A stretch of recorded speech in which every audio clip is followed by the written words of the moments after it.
Hello, I'm Chris Maru, and this is the Texas Monitor Week in Review. Open enrollment charter schools, which last year received up to $2.5 billion in taxpayer funds in Texas, are immune from a law that all public schools must follow, requiring them to make public the terms of important contracts.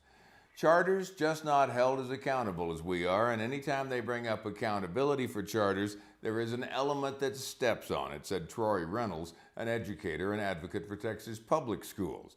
The provision requires that public entities report all contracts that must be approved by a governing board or that are worth more than $1 million. The law, passed in 2015, requires government entities to file a form called a 1295 divulging such contracts.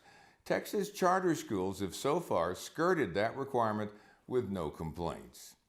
Some sad news if you're interested in higher education. 3 prominent small private universities in West Texas have announced cutbacks in people and programs in the past year, symptoms of a once exclusive education sector that some experts believe is now on a road to failure.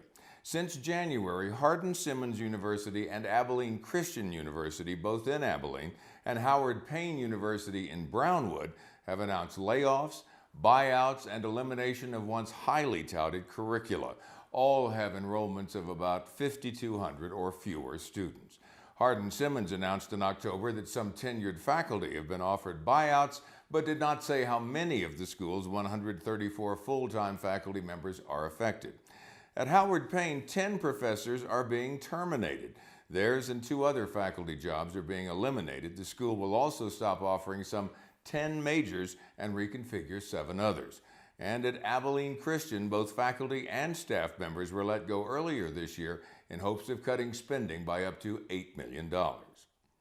The government licenses more than 2 million jobs in Texas at an overall cost to the economy of nearly 144,000 jobs and $13 billion. That's according to a new study by a libertarian public interest legal group. Nationally, governments license an estimated 25.5 million workers, 19% of the American workforce.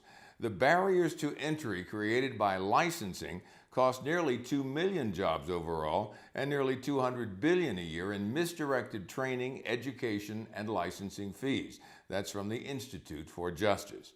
Licensing by the state has long been an accepted way of maintaining standards for doctors, lawyers, and other professions where public safety and well-being are at stake. However, 1 in 20 jobs required a license 50 years ago.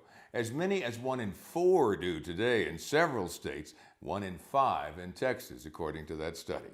Well, for more government accountability news around the state, go to texasmonitor.org.